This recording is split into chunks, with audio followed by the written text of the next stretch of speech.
What's good, TAMfam? Today, I'm going to critique the singing of two of our current subscribers. We're going to cover what they did well and some things that I think they could do to improve. Hopefully, this model of coaching will give you some things that you can incorporate into your own singing to make some progress towards sounding your best. Let's dive right in. Tell me something, girl. Are you happy in this modern world? Or do you need more? Okay, the first thing I notice is that Aaron is singing in the original key of the song. He probably listened to the original recording directly before singing, or at the very least, he figured out what key he was in by giving himself a starting pitch using like a piano app on a phone, a pitch pipe, or maybe he even like played himself the starting note on an instrument that he had in the house, like a guitar or a keyboard.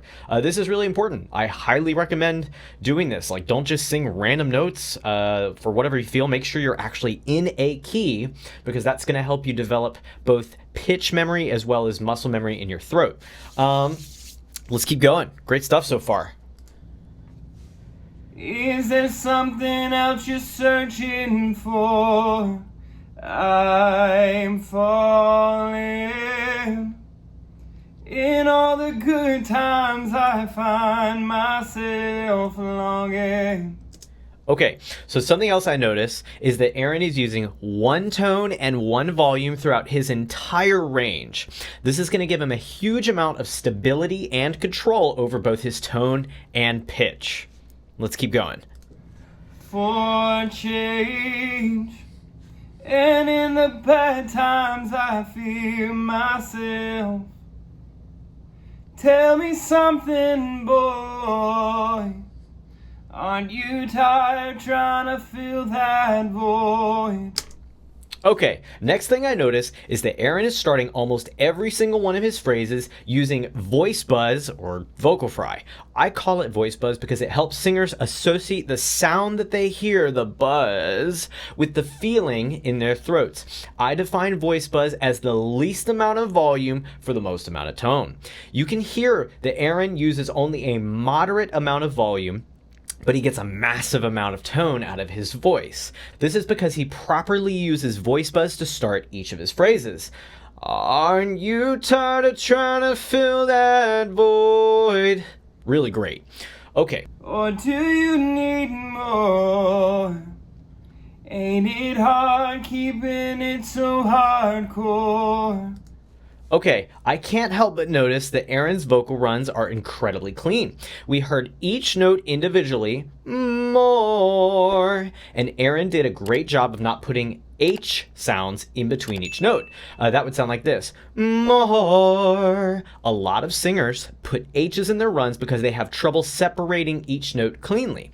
My advice to those folks would be to slow down the vocal run and slide in between each of those notes slowly with no H or break in between, then gradually build up speed, kind of like this. More. Then speed it up a little. More. Then a little more. More. More. More. Until you can get the whole run perfectly clean without breaking in between. Okay, so let's keep listening. I'm falling, and in the good times I find myself longing for change, and in the bad times I fear myself. I love that little bit of distortion he gets. Fear myself. Like a little bit of grunge or grit in the voice. Sounds super cool. Okay, so two things that I think Aaron can improve on. When it comes to the ends of phrases, I think Aaron would find more control and more stability if he didn't release his breath pressure or breathe, hold, sing quite as much. My tip would be, instead of exhaling during the release, okay, here's an example. And in the bad times I fear myself.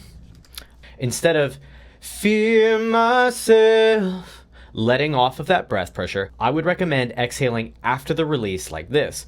Fear myself. Try incorporating holding your breath pressure all the way through the phrase until you're completely done, and then once you're done, go ahead and exhale. And of course, the other thing that everyone can improve on, myself included, is intonation. Intonation is how close you came to your intended notes.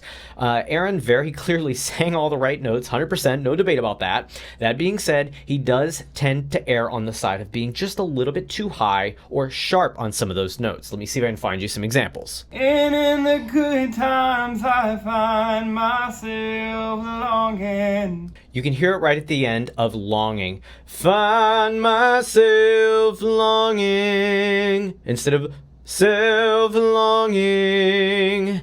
Just having that note just a hair bit further down would really make it pop even more than it already does.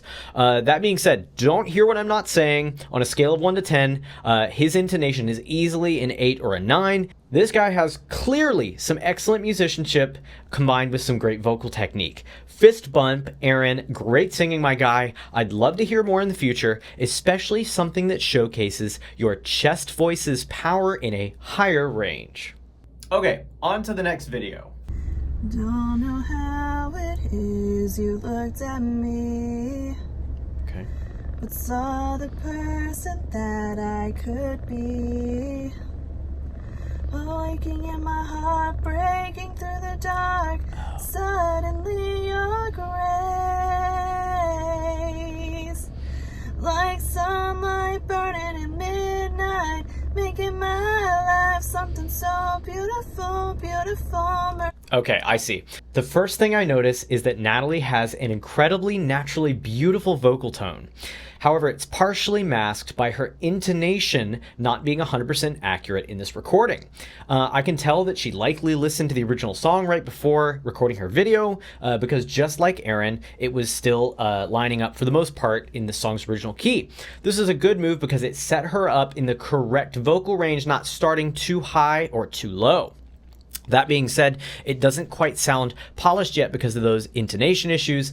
This means that she had the right notes and pitches in her mind, but when she actually sang the notes, they came out of her throat just a little bit higher or lower than intended. I'll show you what I mean. I'm going to play the chords over top of her voice to give some context. You'll see that what she's saying actually does make perfect sense, but because Natalie hasn't built up her strength in her lower register yet, she has a little bit of trouble being really accurate with her intonation on the low notes. As she gets into her mid range, I noticed right away the intonation improved quite a bit. So let's listen again, but I'm going to play the piano chords on top of her for context. You'll see what I mean. Don't know how it is you looked at me, Just a little bit too high. saw the person that I could be. Waking in my heart, breaking through the dark. Suddenly And then it's back in there. Yep. like sunlight burning in midnight, making my life something so beautiful, beautiful. Yep. Mercy reaching to save me. All that I need, you are so beautiful, like sunlight burning in midnight, making my life something Ooh, so beautiful. very nice. Beautiful mercy reaching to save me. Woo! All that I need, you are so beautiful. Okay, so wow, that last phrase was really fantastic. Good pitch and great tone for sure. I think with a little work on a couple areas of her voice and musicianship, Natalie will be an amazing singer. I'd say within 3 to 6 months of consistent effort and progress on her pitch and tone, she could be ready to audition to sing on a stage or platform at her church. A couple other things that I noticed is that Natalie seems to have some pretty decent natural control over her chest voice into her mid and upper range. I think all she would need to do is add some stomach or breath pressure, we call it breathe, hold, sing, and voice buzz together, and she would sound much more resonant right away. It would drastically strengthen her tone and cost very little effort. Let me see if I can give you an example. Like sunlight burning in midnight. So instead of like sunlight burning in midnight, having that breathe, hold, sing, plus the voice buzz. Like sunlight burning in midnight. As far as the intonation is concerned, I recommend that Natalie tries practicing interval ear training. This would give both her ear and throat a chance to really get familiar with the distance between the notes she hears and allow her to more accurately measure those notes when she sings them. Musictheory.net has a fantastic resource, and I'll link a tutorial that you can follow on how to use it at the end of the video. As far as the low notes are concerned that Natalie sings, I think that using a little bit more buzz and a little bit more speech-like tone, she'd get a lot more power out of her low range and a lot more control. Here's what that would sound like. Don't know how it is you looked at me. All right, so here's an example. Instead of, don't know how it is you looked at me, instead we want to use some voice buzz and breathe, hold, sing. Don't know how it is you looked at me. Has a lot more grip, has a lot more tone, and has a lot more resonance. Okay, thanks again to Aaron and Natalie. Great job, and I'm thrilled to be a small part of your vocal journeys. For one-on-one coaching, the free vocal warm-up PDF, and the recommendations for the gear we use, check the links in the description. For the video tutorial on musictheory.net for ear training, click here. Sub, like, comment, and all of that other algorithm boosting stuff. Later, TAMfam!